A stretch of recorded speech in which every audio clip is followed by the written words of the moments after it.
It's early Tuesday morning, game day. And before the boys get on the bus to Clemson, they first take care of schoolwork back on campus by heading to early classes and fulfilling study hall hours. GUNN makes sure that we're on top of things. He makes sure we do study hall hours on the coach and stuff, and making sure we're up to date with our homework, and he always enforces that. The college soccer season is a long, grueling campaign. Many of the boys seek treatment for those minor bumps and bruises. Obviously we have a lot of games in a short space of time, so that really does affect your body.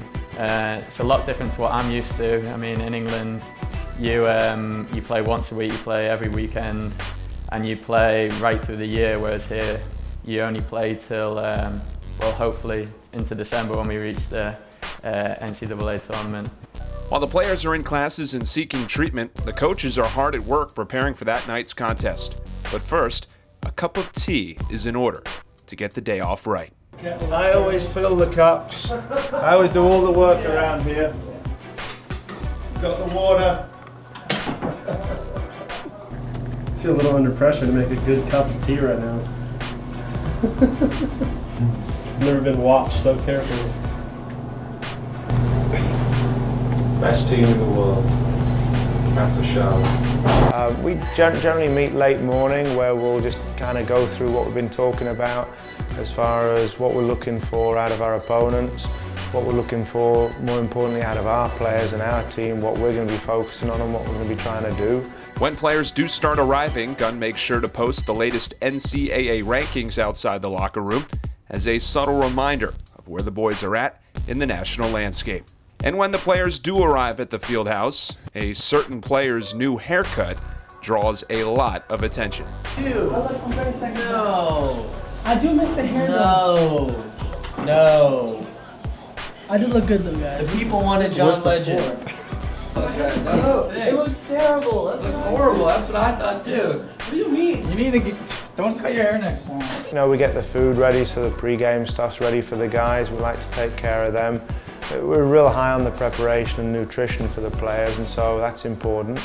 And then, you know, we're always looking at kind of what sort of feel we're going to get from the players. A midweek game when they've been in class and they've been doing that is very different than, say, a Friday night game where, you know, they're not in classes, most of them, and so they get all day to look forward to it, and they're naturally more energized. While the players grab some grub, trainer Adam Jordan is busy preparing equipment, medical supplies, and making that all-important mixture of Gatorade for the trip. After tightening up some loose ends, the boys finally load the bus for the short 2-hour journey to Clemson, South Carolina. When they load the bus, they count off to make sure all are aboard. 1.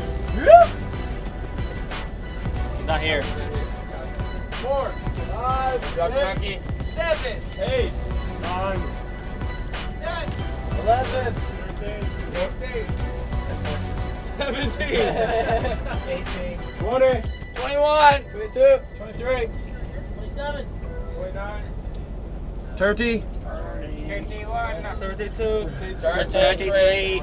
We're good. We're good to go, sir.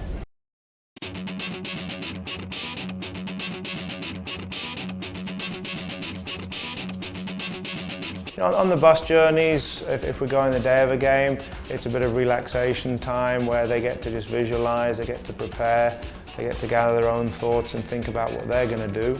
And then, you know, then when we start to get closer to the ground, we're then looking at raising the tempo a little bit. I think you're privy to some of the wonderful dance sort of music we often have on the bus, which is great. I particularly like that. There's definitely not going to be any country going on the way to the game. The short trip to Clemson goes off without a hitch. The bus pulls into the back lot of historic Riggs Field, and the boys seem focused on the task at hand. And then, you know, you get to the ground, then it's okay, go and check out the field, see what sort of conditions it's going to be. And then, you know, then the energy level starts to get raised. And in the locker room before the game, it's talking about those last few ideas that we want to make sure that they go into the game within their minds. And then it's warm-up time where Kevin and Kyle do a great job getting the guys going. Music is a big way to get us pumped up for a game. We listen to a lot of house music, which is a I think Gunn's influence, maybe some of the English lads, and that's one of the ways that we get pumped up, yeah. The moments before a game can oftentimes be the most tense. Every player has his own individual way to prepare, and in the locker room, the 49ers share that moment together as one unit, as Gunn sheds last-minute wisdom. Attacking-wise, guys, first 10, we put it over them a couple of times, channels for the strikers, they're going to be running, going to be looking, okay? This is a night where if we put the ball in the right spot, you can out-jump some of these players. Not a big, strong team, it's a team that we can overpower, we can get in there. And again, what we've talked about in the past, can we get the goal off a set piece? Can we be in the plus column off set pieces tonight?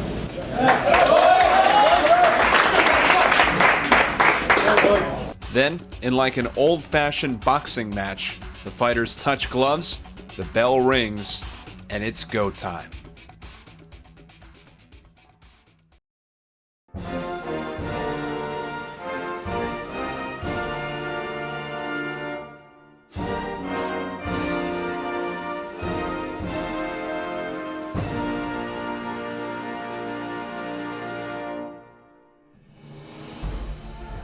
High kick goes to the backside, but it also hooks up and on top of the net, so we'll chip it into the zone. High kick that is headed away.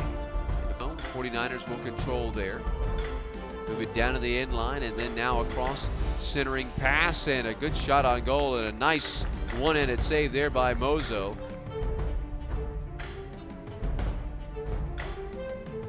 Sends the bender across far side of the goal. Ball is headed up, and then it is headed in on a second header. And so 49ers break out on front. And headed in, I believe, by Will Mayhew. Chipping it into the penalty box, but there is Davis with the save. But not able to do so. Touched out front, and then one time towards the goal. Mozo gets his hands on it, then gets up off the grass. It's extra work. You were almost there when you went on TV. Over the back press, I want you there, so we attack. Same with everything. Okay, when they're hitting it big, guys, we've got to figure out as a midfielder, if he's coming from a fullback, okay, wide when he step in, when it comes into there, how many oranges are in there, guys? There's a lot, and we've just been lazy. We're being lazy. Oh, we're okay. We're not okay. We're winning the first. We've got to win the second. Understand? Otherwise, it's dropping in here, and they'll play, guys. They'll go at you. And meanwhile, there's 5 or 6 of them. Real simple. Okay? Now, a couple of other things. When they play feet, we can get into them and try and win. Yeah? It's going to be cleared over. Bennett Dixon, shot on goal. Got it!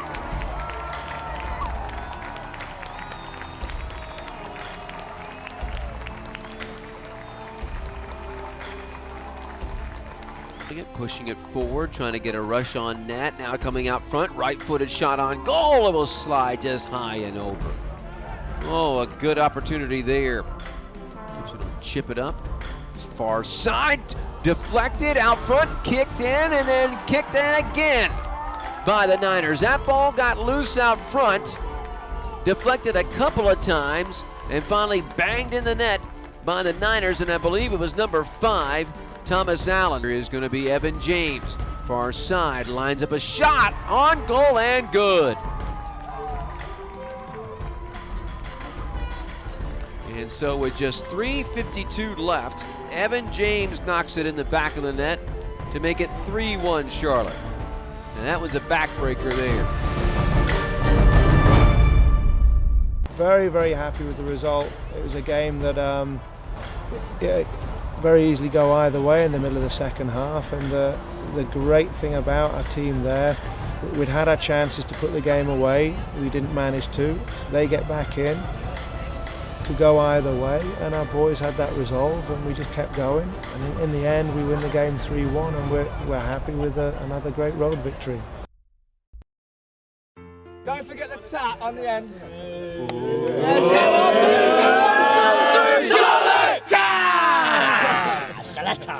The result is in, and a win always brings happiness to the group. After the game, the boys quickly shower up, load the bus, and head back to the Queen City. It's good, you know, and Really, if you're always just looking at being happy if you win, sad if you lose, then I think you're kind of missing the point. What we try and teach our players is to have that level-headed approach where, okay, what were you trying to achieve today? And then afterwards you say, did you achieve it? Now, the outcome of the game, the way we look at it is if we've got great players, we think we do the right things tactically, we try and get our players to do the right things in a game. And so if we can just get them to focus on their individual jobs and how their job fits into the team strategy, then they don't really have to worry so much about the result. My hope is that, you know, we'll be winning games on the soccer field, which is great, but more importantly, the student athletes here are going to have the 4 best years of their lives, and you know, in 10, 20 years' time, some of their best friends who they always talk to are going to be the guys that they've shared 4 years of college with. The 49ers finally arrived back on campus early Wednesday morning, where the team gathers one last time before departing for the night.